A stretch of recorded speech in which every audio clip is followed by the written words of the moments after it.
सेवा research foundation में आप लोगों का स्वागत है। आज हम बात करेंगे होम्योपैथी के एक ग्रुप ऑफ मेडिसिन जो हमने आपको बताया था आपको कि एक देखिए मेडिसिन का एक अलग है कि उनका एक अलग ग्रुप होता है और हम जो बात कर रहे हैं तो एक ऑर्गन के हिसाब से हम मेडिसिनों को थोड़ा सा तकसीम किए हैं और वो खास करके उसके जो रेफरेंस हैं WHO का बर्ड के जो रेफरेंस से ही मैं बात करूंगा इस विषय में। तो मैं आज कोशिश करूंगा कि उस विषय से मैं जो खास करके जो एक पर्टिकुलर ऑर्गन जहाँ पे हम लोग कभी कभी ऐसी चीज़ों में फेल कर जाते हैं मेडिसिनों को सिलेक्ट करने में, तो हम कोशिश करेंगे कि उसके अंदर की जो मेडिसिनें हैं हम उस पर आज चर्चा करें। तो अगर आप हमारे चैनल पर नए हैं तो चैनल को आप सब्सक्राइब कर सकते हैं आप। और इसी विषय को हम देखें तो इनिशियल स्टेज में देखिए हम लोग क्या करते हैं कि जब केसेस को हम देखते हैं तो ये चीज़ हम नहीं देखते हैं।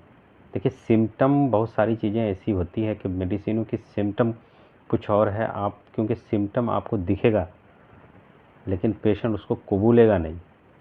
आप अगर कहें कि आप मान लें एक केसेस को लेते जा रहे हैं तो आपने उसको 2-4 क्वेश्चनें की तो फिर उसने कहा कि ना ना ना ऐसा नहीं होता है, मुझे ऐसा नहीं होता है, फिर ऐसा नहीं होता है, तो फिर आप वहाँ पे कन्फ्यूजन कर जाते हैं।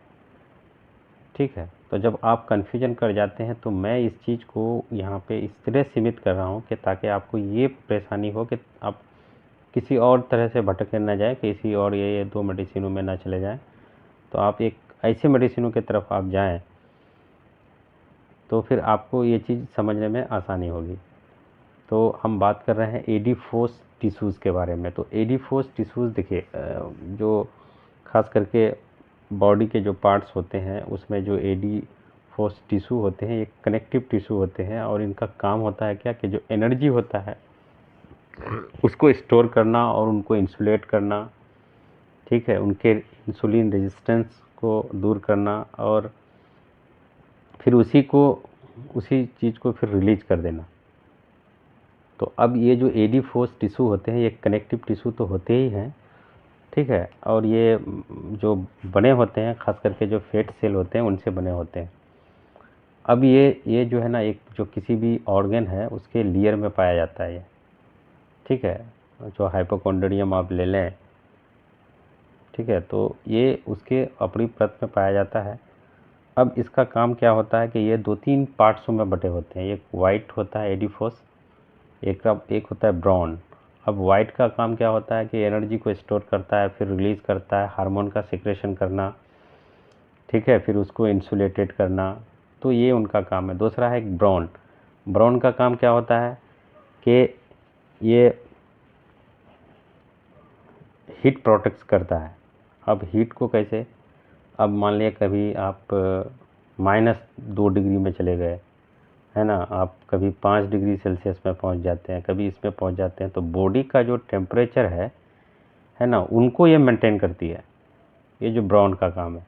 अब इन दोनों के बीच में एक जो टिश्यू होते हैं एडिपोस का, ठीक है, जिसको बिनिंग कहा जाता है कि बिनिंग एडिपोस कहा जाता है। इनका काम क्या है कि इन दोनों के बीच में होता है। तो इन दोनों बीच में क्या होता है कि कभी ये ब्राउन, अगर मान लिया कभी ब्राउन कम हो रहा है तो उनको कम कर दे, उनको फिर वो बैलेंस कर दे। कभी अगर मान लिया वाइट कम हो रहा है तो ये उनको बैलेंस कर दे। ये दोनों के बीच में होता है, इनका काम होता है कभी ब्राउन से वाइट को, वाइट से ब्राउन को, इनको बैलेंस करना ताकि बॉडी में एनर्जी भी हो। कभी अगर एनर्जी की ज़रूरत पड़े तो फिर एनर्जी को उसको डिलीवर कर देना, या फिर उसको अगर मान लिया कहीं पे अगर उसको बॉडी को मेंटेन करना हो हीट का तो फिर वो भी उसको उधर मेंटेन कर दे। तो ये दोनों के बीच में होता है कनेक्टिव टिश्यू के ही तरह, ठीक है, ये दोनों को एक साथ रह करके दोनों के काम को देता है। अब इनमें होता है कि इसमें जैसे ही इम्बैलेंस होता है, ठीक है, तो जब इसमें आपको चाहे कोई भी इम्बैलेंस, इसमें जब भी इम्बैलेंस होता है इन टिश्यूज़ में तो देखा यह जाता है कि आपको या तो फिर आपका वेट बढ़ेगा, आप वेट गेन करेंगे, या फिर जब आप वेट गेन करेंगे तो आपको 3-4 चीज़ों में तकलीफ़ हो सकता है। आपको हाइपरटेंशन हो सकता है, आपको थायराइड हो सकता है, आपको कोलेस्ट्रॉल का प्रॉब्लम हो सकता है, ठीक है। तो इसमें जो ये, क्योंकि इसमें हमने आपको बताया कि इनका काम क्या है, एनर्जी स्टोर करना। अब एनर्जी वो फैट के शक्ल में स्टोर होता है और वो फैट किस में रहता है, ट्रिग्लिसराइड में रहता है। तो कभी कभी सेहत के लिए ट्रिग्लिसराइड भी अच्छा होता है। अब कोई भी सामान अगर खाएं उसमें फैट है ये है, उसको अब ना करें। जो ट्रिग्लिसराइड भी आदमी को ज़रूरत पड़ता है बॉडी में। तो अब ये कहीं कहीं पे आपको इंसुलिन रेजिस्टेंस भी करवाता है। तो इसके अगर आपको ओबेसिटी भी लाता है ये, तो ओबेसिटी के कारण ये भी हो सकते हैं। ऑटो इम्यून डिजीज़ भी आपको हो सकता है। ऑटो इम्यून में आपको थायराइड हो सकता है, बहुत सारी ऐसी बीमारी, HIV हो सकता है, क्रॉनिक इन्फेक्शन हो सकता है आपको। ठीक है, आप कभी कभी ये भी देखे होंगे कि किसी को लाइपोमा हो जाता है, बड़े बड़े गांठ हो जाते हैं चर्बी के जिस्म में। आपने बहुत सारा मेडिसिनों को ट्राई किया हो, ठीक है, वो गांठ चर्बी जिस्म की जाती नहीं है जल्दी, क्योंकि आपको यहाँ पे टारगेट करना पड़ता है कि लिपो, क्योंकि इनका जो ये है एक्सेसिव फैट है। ठीक है, अब वो उसमें वो, क्योंकि उनका वो रिलीज नहीं हो रहा है, क्योंकि इसके ही उसमें अगर इम्बैलेंस होता तो यही कारण है उसमें। ठीक है, तो ऐसे में आप एक दो मेडिसिन में महदूद रह जाते हैं। ठीक है, तो आपको इन चीज़ों को देखना पड़ेगा।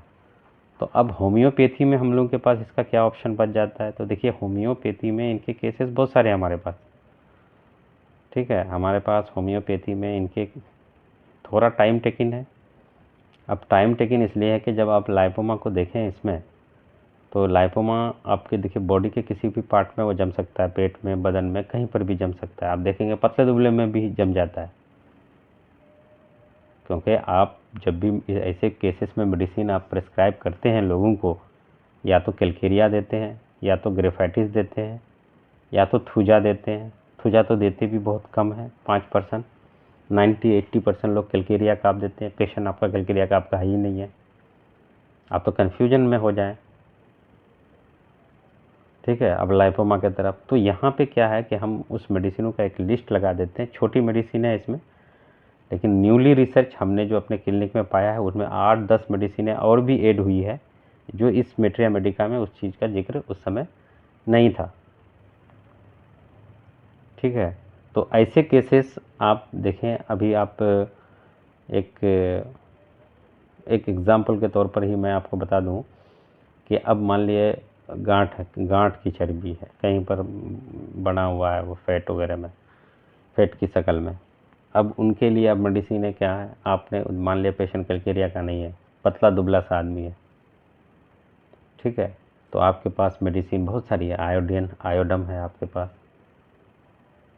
आपके पास लाइकोपोडियम भी है, आपके पास थूजा है। थूजा का पेशेंट मोटा नहीं होता है। ठीक है, अब उसके हम अब देखें, अब उसको देखिए अब एक चीज़ उसमें ये देखा जाता है कि अगर इस तरह के केसेस हों तो आप उसमें एक चीज़ ये ट्राई कर सकते हैं कि हमने रिसेंटली एक पेशेंट को देखा कि उसमें थायराइडम भी था, उसमें मोटापा भी था, है ना, उसको ट्रिग्लिसराइड भी बढ़ा हुआ था, मतलब ये सारी खासियत थी। तो ऐसे केसेस के मेडिसिनों के लिए जहाँ पे एग्जैनिटी भी हो, है ना, तो ऐसे इस चीज़ को रेगुलेट अगर करती है तो थायरोडिनियम एक ऐसी मेडिसिन है। ठीक है, एक ऐसी मेडिसिन है जो ये इस चीज़ को रेगुलेट करती है। इनको जो एडिफोस जो भी टिश्यूज़ है इनके अंदर में, चाहे वो इन्फेक्शन हो, चाहे फिर उसकी इम्बैलेंस हो, ठीक है, इनको सबसे ज़्यादा रेगुलेट करती है ये मेडिसिन थायरोडिनम। ठीक है, मोटा कैल्केरिया। तो अगर आप इन मेडिसिनों को देखें, अब उसमें एक सिस्टम देखें। अगर मान लिए उनको कभी कभी ऐसे केसेस हैं, ठीक है, जो आपको देखिए थोड़ा सा मेडिसिन का सिम्टम तो आपको देखना ही पड़ेगा। ठीक है, कि कौन सा मेडिसिन कब आता है। अब उनमें से देखिए गैस्ट्रिक का अगर आपको ज़्यादातर दिखे तो ऐसे मेडिसिनों में एंटीम क्रूड को देखना चाहिए, है ना। जो थोड़ा सा स्लो लर्निंग हो, आप उसको आप ब्राइटा की तरफ देखें। ठीक है, पतले दुबले के लिए हमने बताया आयोडम है, लाइकोपोडियम है। हाइट बढ़ाने की भी सबसे बड़ी दवाइयों में से एक है लाइकोपोडियम और आयोडम। ठीक है, दूसरा अब ऐसे केसेस में फिर ऑटो इम्यून डिजीज़ की तरफ जाता है। ये सारी ये जितनी भी मेडिसिन हैं सारे ग्लैंड में इफेक्ट करती है। अब वो ग्लैंड उनको मतलब उनको फिर स्टिमुलेट करती है कि आप इस तरह का इसको रिलीज करें। अब है फ्यूकस है, फ्यूकस वेर्सी है, ग्रेफाइटिस है, कोलिस्ट्रोनियम है। तो मेडिसिन बहुत सारी है, फाइटोलका है, थूजा है। तो इन मेडिसिनों को अगर आप सिस्टमेटिक अगर देख लेते हैं तो आपके केसेस खुलने के चांसेस ज़्यादा होते हैं। देखिए थायराइड के केसेस में क्या है कि हमारे पास होम्योपैथी के क्या करते हैं, या तो थायरोडिनम देते हैं, ठीक है, लेकिन उसकी एग्जैक्ट पोटेंसी थायरोडिनम जो काम करती है वो 30 पोटेंसी है। इसमें उसके ओबेसिटी, ठीक है, इसको वो नियंत्रण करते हैं। देखिए ओबेसिटी भी एक बीमारी है। अब ओबेसिटी का कारण ये नहीं है कि आप डाइट पे रह गए। ओबेसिटी करने के लिए लोग क्या करते हैं कि खाना पीना कम कर देते हैं। आप खाने पीने से और आपका सेहत कमज़ोर हो जाएगा।